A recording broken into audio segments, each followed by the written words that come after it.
Maintenant, ici, nous avons effectivement une porte-parole. Le mouvement n'a pas de vision, pas de responsable.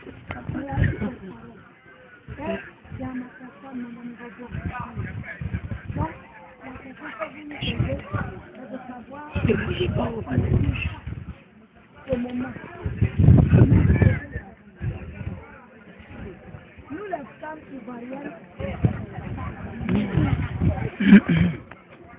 depuis la dernière fois, le comité est venu passer un communiqué dans le Le communiqué qui nous a fort réjoui.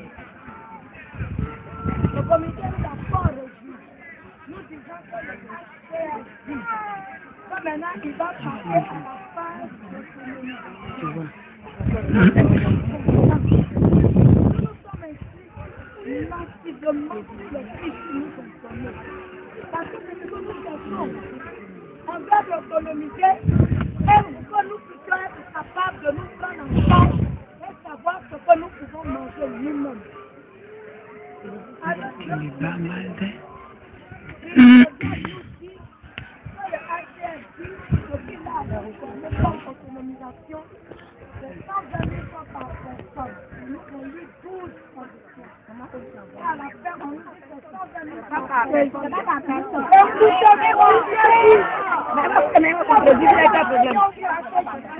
C'est quoi le problème, les femmes? Femme, vous connaissez pas femme.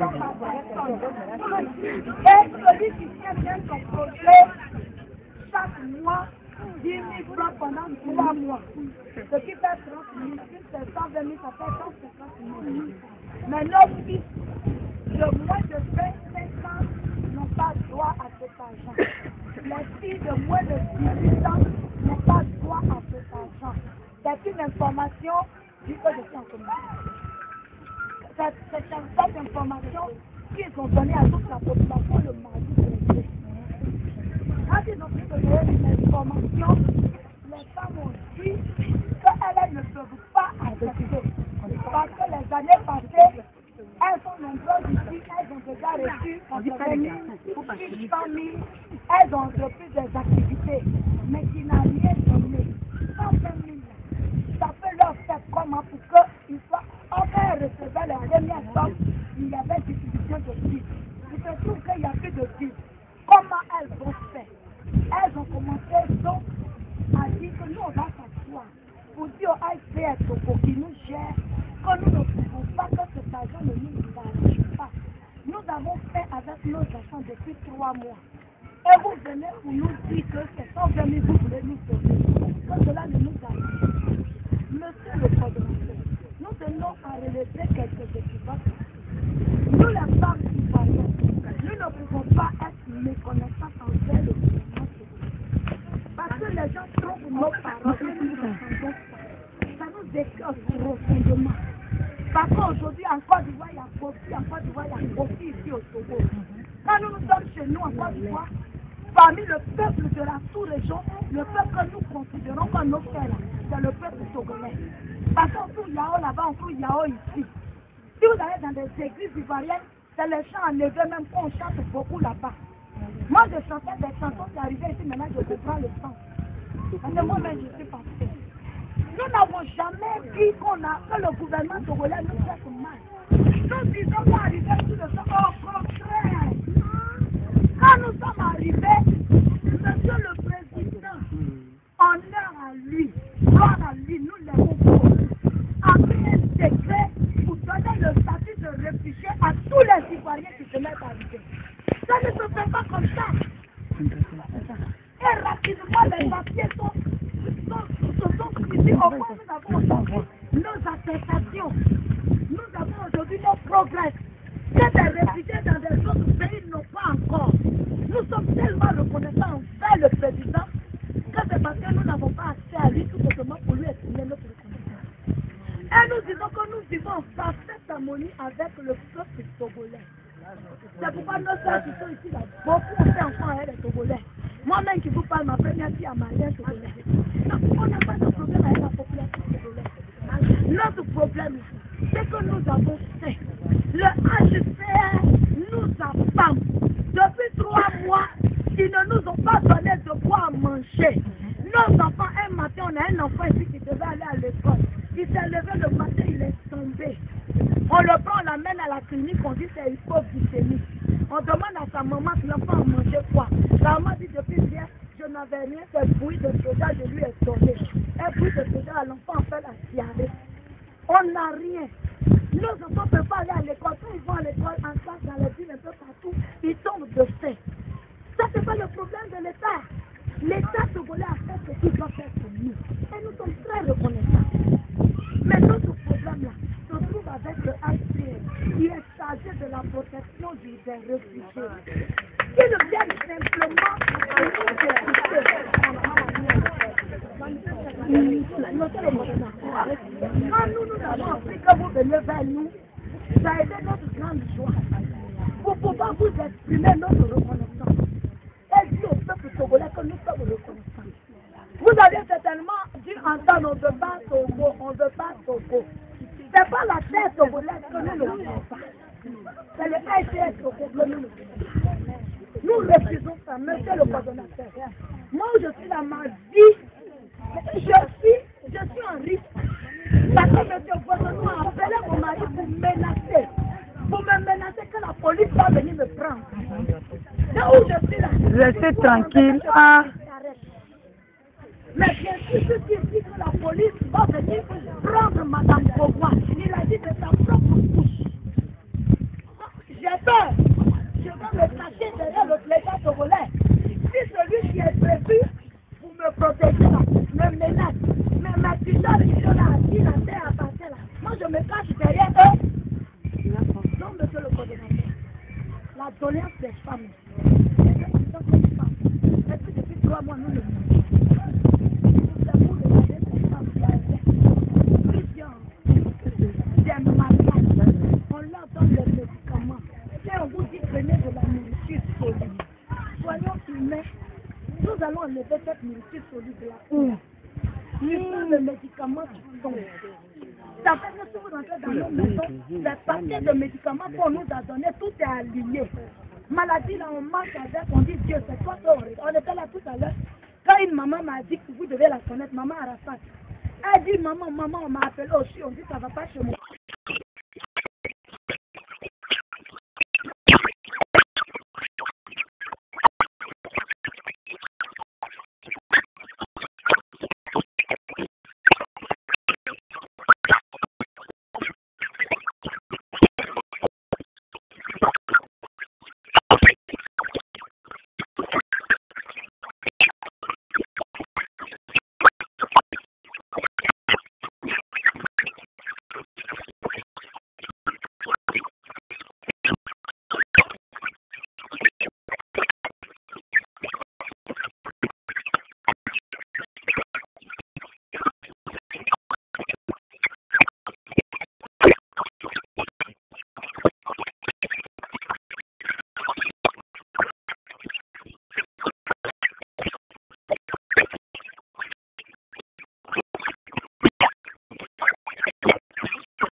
tu as dit un peu les choses, ils sont sensibles à ça.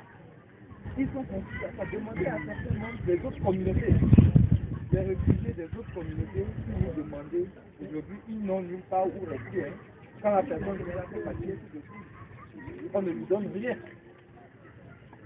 Les autres communautés, vous allez les voir. Quand vous allez aller, vous allez les voir. On ne fait la distribution de vivres à personne. Mais si on vous donne, si on dit, bon, écoutez, 120 000 francs, 150 000 francs, si vous dites, oh, sincèrement, on pense que ça ne va pas nous suffire. Si on essaie de calculer, ça ne peut pas nous arranger.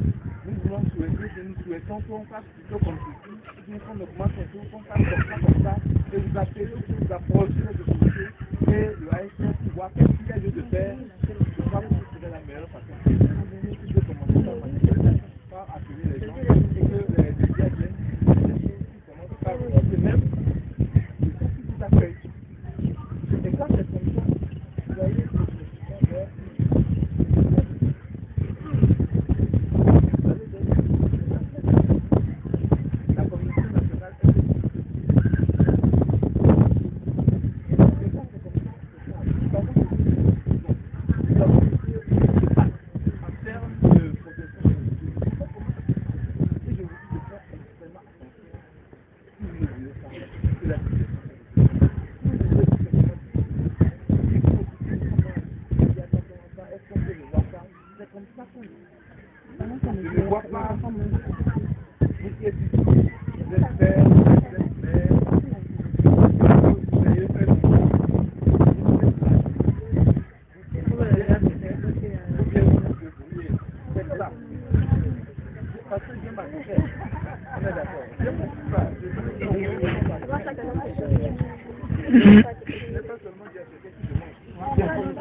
là où vous faites, je vous donne un exemple palpable. Vous faites comme ça, on est d'accord, pour pouvoir assurer la scolarité, pour pouvoir assurer la santé, la survie de vos enfants. Et parce que vous n'en avez plus, les moyens ne vous le permettent plus. On est d'accord, vous ne pouvez plus donner autant d'argent que les enfants que vous donnez à votre enfant avant qu'il aille à l'école. On va aller plus on va voir. Si l'enfant vient vous voir pour dire, oh maman, sincèrement, quand je vais à l'école, comme je reste à midi, comme il y a ceci, comme il y a ça, et comme ça, l'argent ne peut pas me suffire. Est-ce que tu ne peux pas faire une école pour aller à 65 francs? Est-ce que pas, vous savez comment on amasse les gens?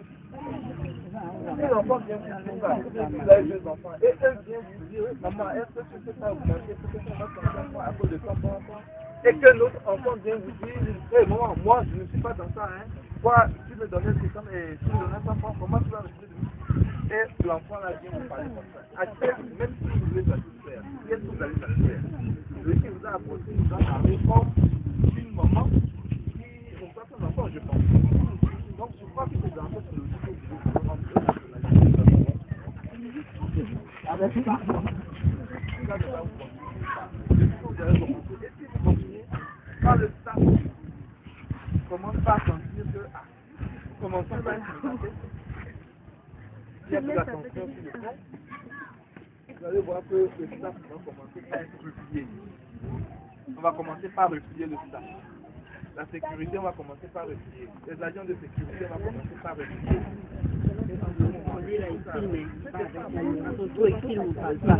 Les gens vont tomber malades. Qu'est-ce que vous allez faire? Je vous rappelle que vous êtes là en détail. Vous n'avez pas les mêmes moyens. Vous avez parmi vous des gens qui ont leurs frères ailleurs, qui leur envoient de l'argent et qui sont là, qui sont motivés. Il y a des gens qui ont resté dedans. Vous comprenez? Vous n'avez pas les mêmes problèmes. Vous n'avez pas les mêmes moyens. Vous n'avez pas les mêmes relations. Ça, je vous vraiment comprenez. Vous ne voulez pas comprendre. Moi, je vais dire ce que j'ai à dire. Lorsque ça se et je ne vois pas comment c'est avec ces banderoles là que vous allez refuser le ICR à venir faire quoi que ce soit. Si le gouvernement, vous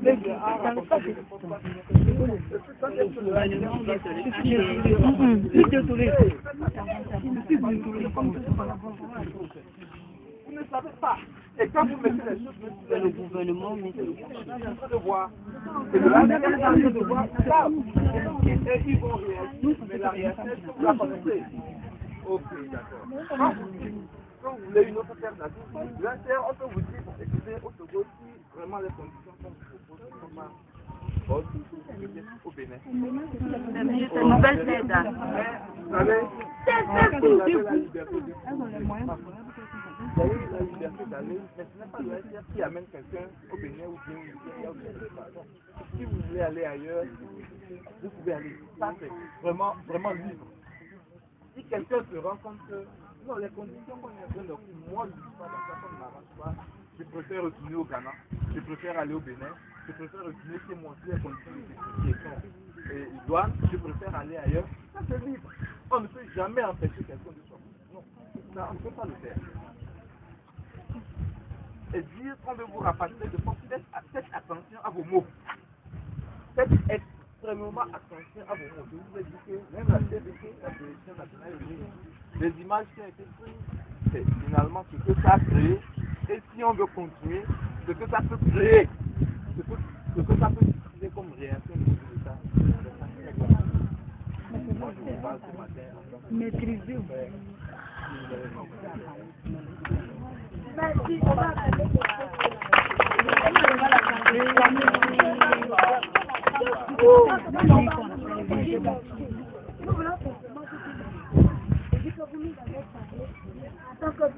vous vous dites tout de suite. Chez nous, quand vous êtes un tuteur, même s'il est un bébé, il est votre papa. Pourquoi nous appelons? Je vois beaucoup de mes mamans. C'est pourquoi je vous explique selon notre manière d'entendre chez nous, quoi. Quand vous êtes notre tuteur, même si vous êtes moins âgé que nous, vous êtes toujours notre papa. Donc nous avons compris ce que vous avez dit. Mais laissons le coordonnateur.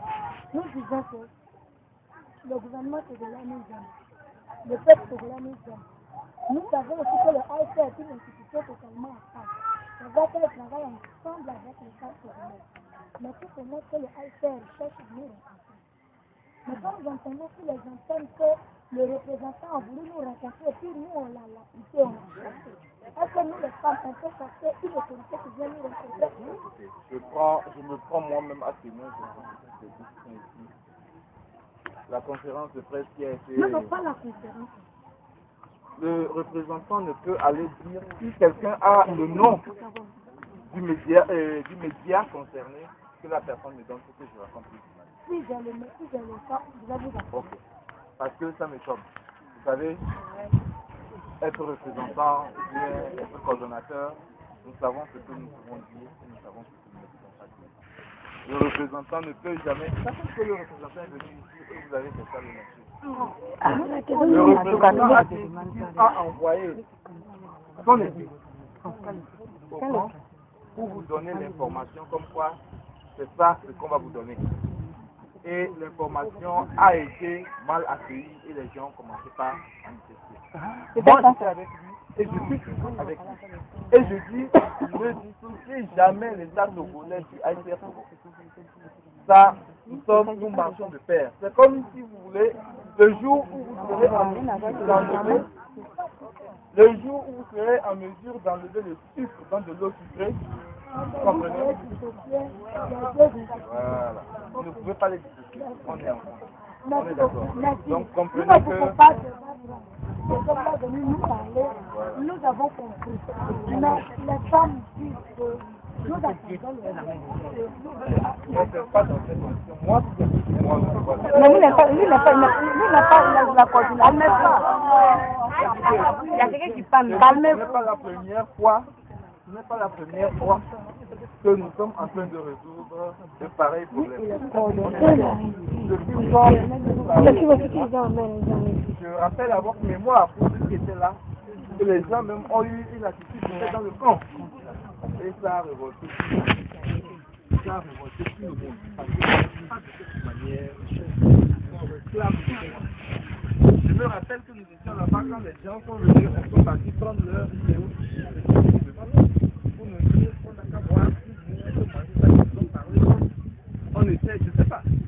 Mais ce n'est pas dans ces conditions. Si vous voulez rencontrer le ICR, je serai toujours là avec le ICR. On est d'accord. Vous allez nous rencontrer, mais ce n'est pas dans cette situation et avec cette réaction-là que vous allez rencontrer le ICR. Donc, vous allez que... Bon, ok. Nous voulons aller parler avec le ICR. À partir de ce moment, le ICR pourra vous rencontrer. Ce n'est pas dans cette condition que les représentations de ces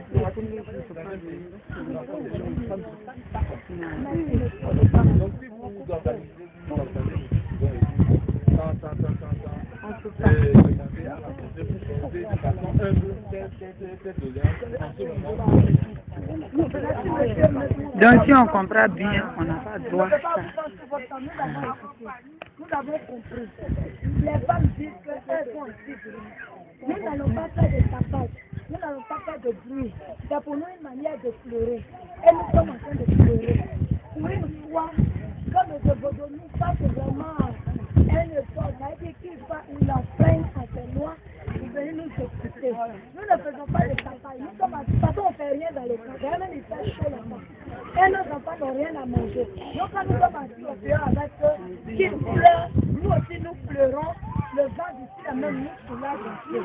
Voilà ce que les femmes disent. N'est-ce pas, vous n'avez pas mis les mains pour vous reposer. Ça m'énerve. Moi, je vous explique les choses. Si vous voulez comprendre, vous comprenez. Ça, c'est une mobilisation. Vous comprenez? C'est une manifestation. Parce que tous ceux qui sont là, ils ont un objectif commun. C'est ce qu'on appelle une mobilisation. Et je dis, ce n'est pas en ce n'est pas dans ce contexte-là que le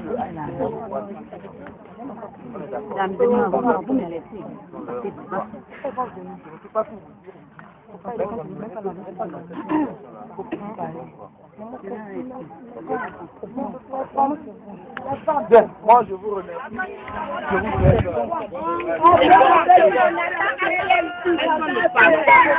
On bouge pas. Maintenant, on va aller.